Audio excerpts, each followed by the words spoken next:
What do you think it is, like, in Indian cinema? I think it's the fact that there wasn't an infrastructure, a distribution infrastructure. I think Me Too and then several other distributors, there wasn't a formalized infrastructure to do it. It happened in the United Kingdom, in America. Yep. Even in North America, the numbers just have gone crazy. It's because now all the big, huge cinema chains are now giving huge showcasing. Okay. It's all about like getting the right. Everybody was watching the movies through other means, and now you have cinemas next door to your residence. And you can go and watch it. That's what happened with Australia and New Zealand. Yeah. Like it's crazy. Our numbers are coming in, and like it's the third most important market for us. Yeah.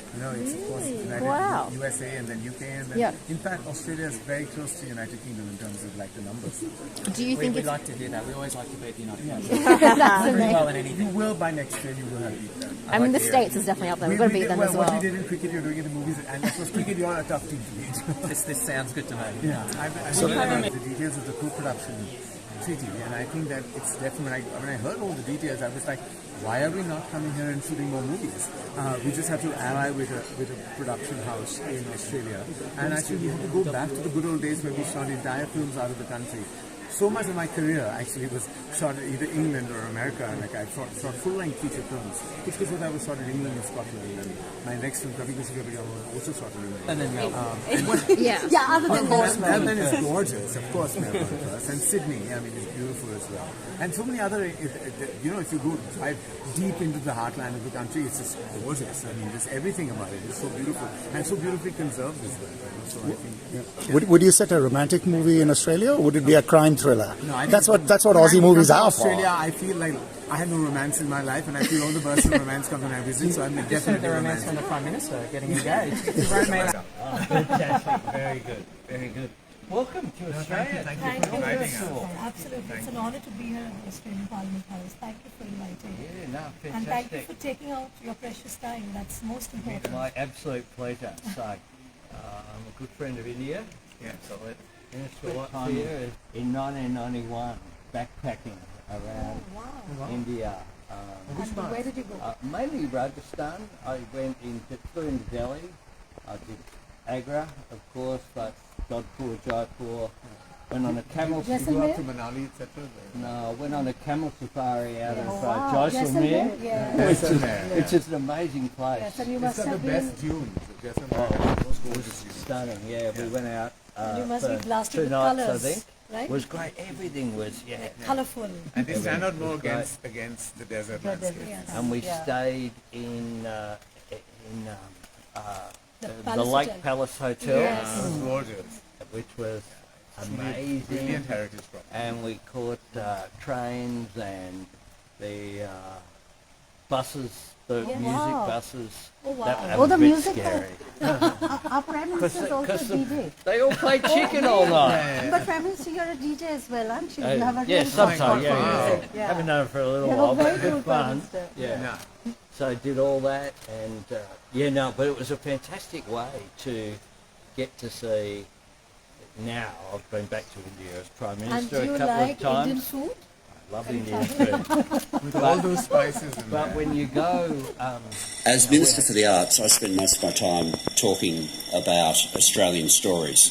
And it all goes really well when people ask me what my favourite album is, what my favourite novel is. Then they ask me what my favourite film is. And it has, for more than a decade, been Om Shanti Om. Love that film. Absolutely love that film. One of the highlights of my life was when I was last Arts Minister and had dinner in Mumbai with the star of that film, Shah Rukh Khan, at his home. And there is a joy in Indian cinema and there is a beauty to Indian music. A.R. Rahman. Tonight, Me Too, Borrowing, Longing, the founder of the Indian Film Festival of Melbourne, also the producer of Salam Namaste, a movie that's had such an impact on Australia and Australian Indian film. A great friend of mine. It's easier just to say yes to Me Too, rather just cut to the chase. Please, I give the stage to you, Me Too. Thank you.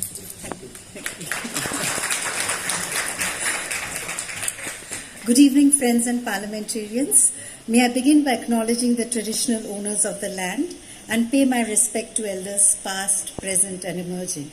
And may I please give you all a big warm hug from the Indian Film Festival of Melbourne, and thank you for being with us here today. Thank you. In the last 15 years, the festival has grown from strength to strength, showcasing the best of Indian films in diverse languages and genres. And nothing gives us more joy than to see groups of friends from diverse backgrounds and abilities come and watch our films together, have a laugh, ask insightful questions to the makers that often leave them pondering as well.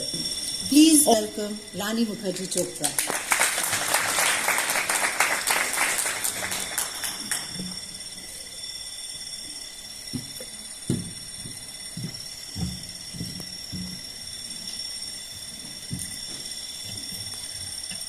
Good evening, respected members of the Parliament and other dignitaries. I am proud to represent the Indian film fraternity at the Australian Parliament House, along with my dearest friend, Karan, and speak about the rich history of cinema that we can offer. I thank you for this opportunity. Thank you. This is truly a milestone moment in Australia and India's cultural ties. Indian films can transport you to a magical place when the lights dim in the theatres. It can make you forget your realities, and a riot of emotions can embrace you to comfort you from within. It can also make you dance and sing along, something very unique and joyous to our cinema. In India, our films have always brought families and communities together, and now I see it happening globally. Please join me in extending a warm and enthusiastic welcome to the extraordinary Karan Johar.